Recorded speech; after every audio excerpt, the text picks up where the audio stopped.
Good day and welcome, America and beyond. I'm Tom Donahue for Tom Donahue Reports and The Briefing.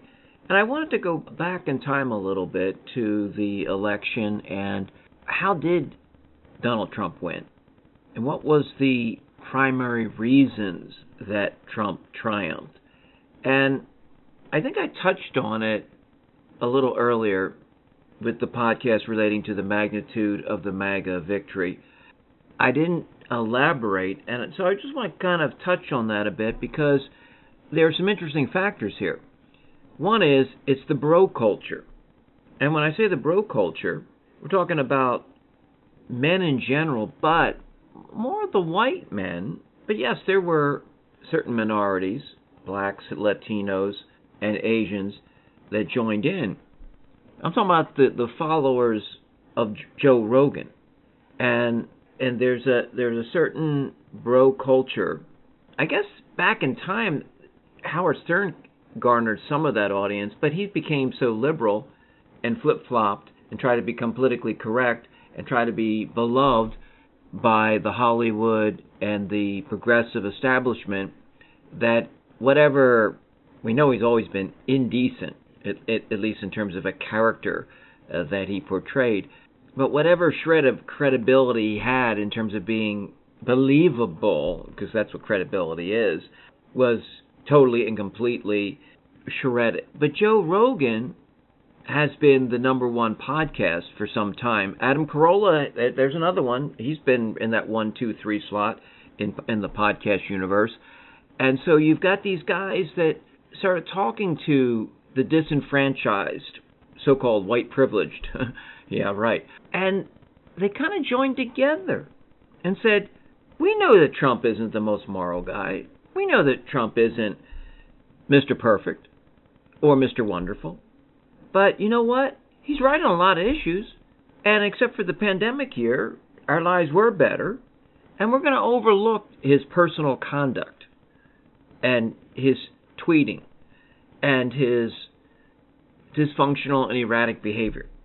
So, anyway, I really believe that Trump won over, well, actually retained many, but won over even more so the guys in the bro culture.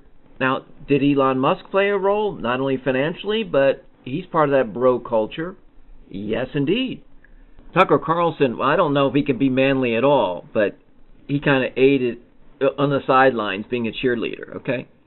But yeah, so you saw this bro culture come together that Biden, I guess the blue-collar, lunch bucket Joe in the past may have tapped into that a little bit, the union guys, but Kamala Harris could not at all.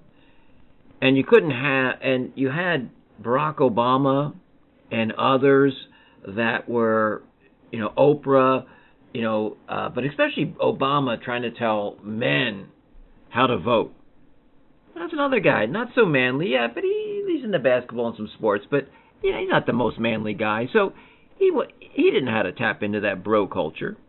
And when you condemn and criticize the bros, it didn't go over so well. And so I know we're seeing an autopsy of the Democrat Party and what went wrong and the blame game, and we'll get into some of that too because it's kind of interesting.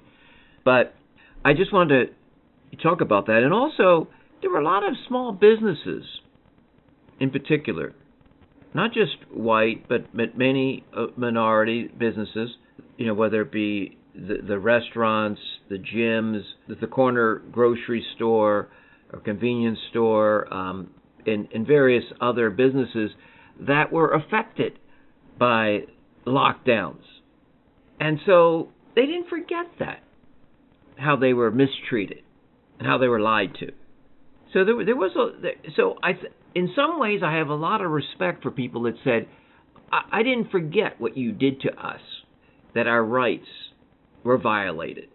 And so even though I didn't vote for either major political party candidates, and even though I was on the forefront of the America First movement back in the early 90s, and even though I realized that Trump advocated for many of the policies that myself, Chuck Harder, Pat Buchanan, Ron Paul, Ross Perot, various others that pushed for this agenda.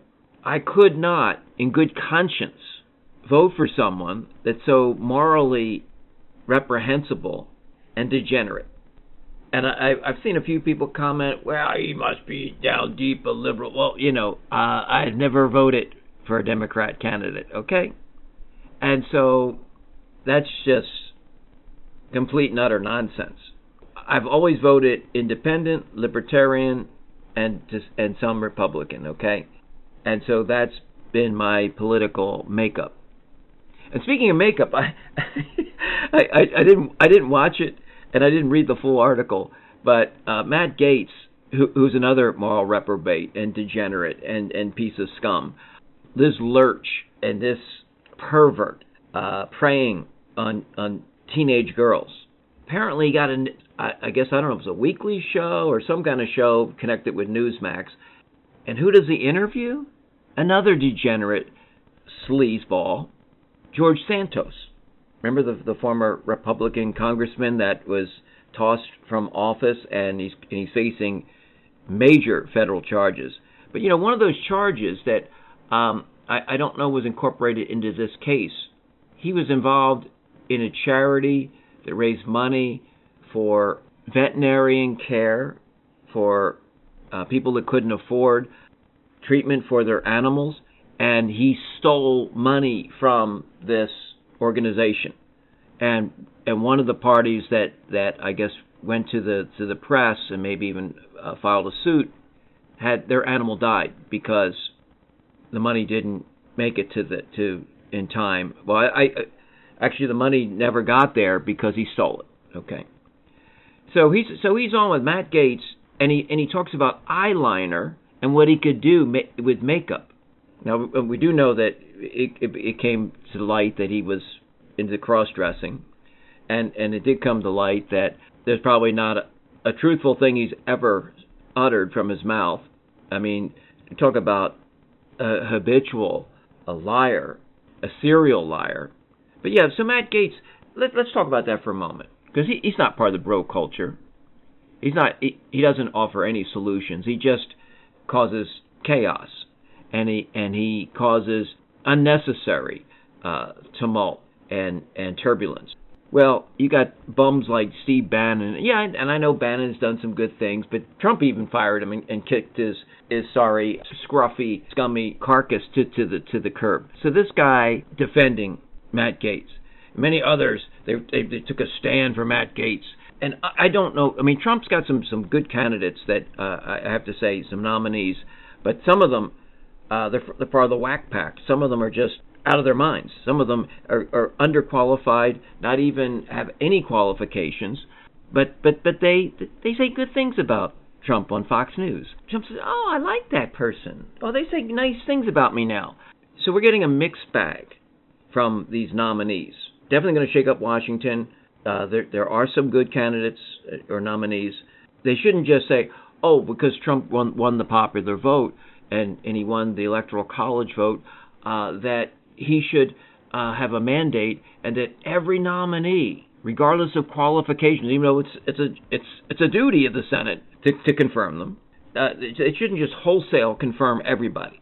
But that's the thinking of these robotic automatons that will just follow in lockstep to their leader.